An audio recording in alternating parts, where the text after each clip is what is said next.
دعا تو آپ نے کی کہ ربنا انی اسکنت من ذریاتی بواد غیر ذی زرع عند بیتک المحرم.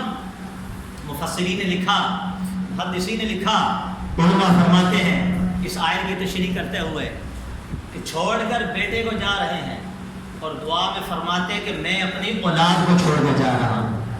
یعنی آپ کی نگاہ نبوت یہ دیکھ رہی تھی کہ کل یہی میری اولاد کو آباد ہوگا ہے، یہی میری اولاد کا مسکن ہوگا، یہی میری اولاد بڑھے گی، پھولے گی، پھلے گی.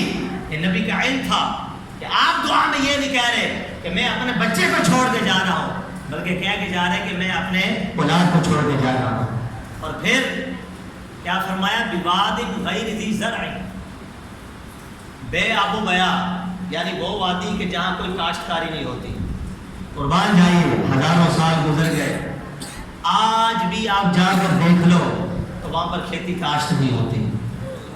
خلیل اللہ علیہ السلام کی زبان سے وہ دعا نکلی، اس دعا کی تاثیر کا اثر آج سینکڑوں برس گزر گئے، آج بھی نظر آتا ہے کہ وہاں مکے میں جہاں اپنے شہزادے کو چھوڑ کر گئے تھے، اس آبادی، اس بستی میں آج بھی کاشتکاری نہیں ہوتی، وہاں کھیتی نہیں ہوتی.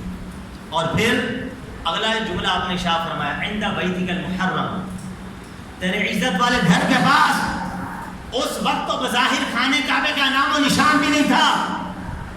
ابھی اسماعیل علیہ السلام بچے تھے، انہیں جوان ہونا تھا، پھر اپنے باپ کے ساتھ مل کر از سر نو بیت اللہ کی تعمیر کرنی تھی. لیکن ابراہیم علیہ السلام کا علم غیب دیکھیے، اپنے نگاہ نبوت سے جان لیا کہ یہ وہ جگہ ہے کہ جس کے قریب بیت اللہ کو تعمیر کیا جائے گا، اور فرمایا وہاں چھوڑ کے جا رہا ہوں کہ جہاں تیری عزت والا گھر آباد ہوگا. میں کہتا ہوں کہ جہاں خلیل اللہ علیہ السلام کے علم کا یہ مقام ہے تو پھر امام الانبیاء کے علم کا مقام پھر کیا ہے؟ اللہ اکبر. رب دعائیں کریں ربنا لیقیموا الصلاۃ، اے اللہ اس لیے چھوڑے جا رہا ہوں تاکہ یہ نماز کے قائم ہو جائے، نماز پڑھنے والے ہو جائیں.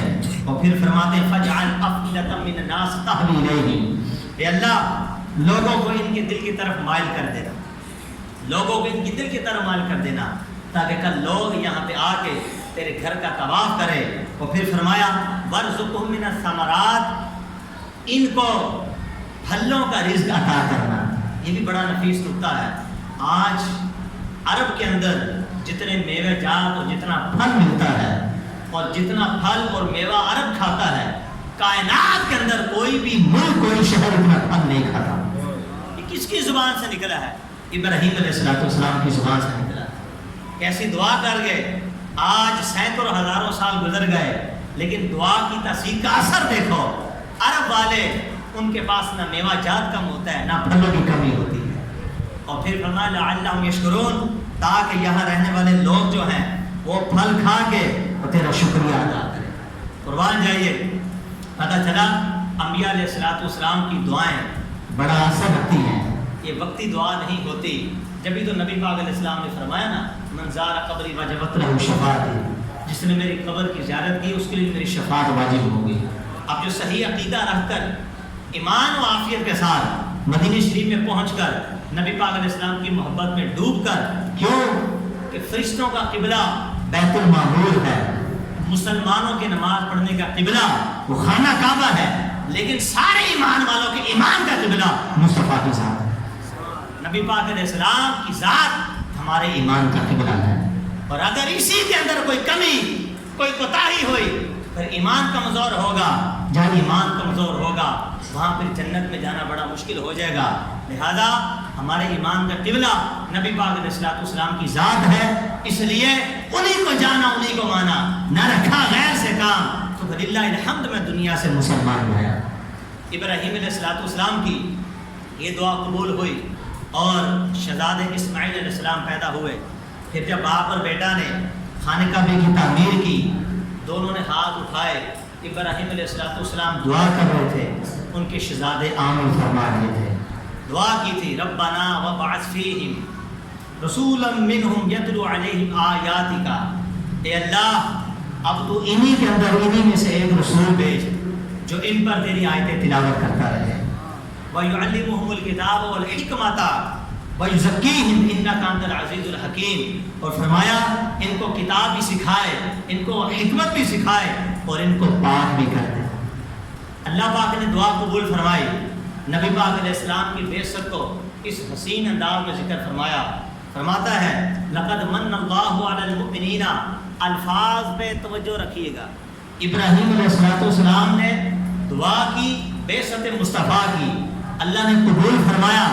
نبی پاک علیہ السلام جب مبعوث ہوئے، پیدا ہوئے، تو جو مانگا وہی کچھ عطا کیا، لیکن کچھ ترمیم کے ساتھ، کچھ حکمت کے ساتھ. الفاظ پہ غور کیجیے گا. فرمایا لقد من اللہ علی المؤمنین اذ بعث فیہم رسولا من انفسہم یتلو علیہم آیاتہ ویزکیہم ویعلمہم الکتاب والحکمہ. دونوں آیتوں کا مفہوم یہ ہے کہ باریک سا فرق یہ ہے کہ ابراہیم علیہ السلام نے جو دعا مانگی، اس دعا کے اندر یہ تھا کہ وہ محبوب آئے، پہلے آ کے قرآن سکھائے، پھر آ کے ایمان والوں کو پاک کرے. تو رب نے فرمایا میں بھیج رہا ہوں، لیکن پہلے وہ ان کو پاک کرے گا، پھر ان کو قرآن سکھائے گا. ارے مفسرین نے لکھا اس نفیس فرق سے ہمیں کیا پتا چلا؟ پتا یہ چلا کہ صرف قرآن پڑھنے سے انسان پاک نہیں ہوتا. ارے نگاہ مصطفیٰ سے پاک ہوتا ہے. مصطفیٰ کریم کا دامن ہاتھ میں لیے بغیر پاک نہیں ہو سکتا. مصطفیٰ کی تعظیم کیے بغیر بھی پاک نہیں ہو سکتا. ابراہیم فرما رہے ہیں اے اللہ اس کو بھیج جو تیری آیتیں تلاوت کرے، قرآن پڑھے، لوگوں کو پاک کرے. ارے بنا پاک کیے، بنا عقیدے کو سنوارے تو قرآن کون کس طرح پڑھ سکتا ہے؟ تو فرمایا پہلے آ کے ان کے عقیدے درست کرے گا،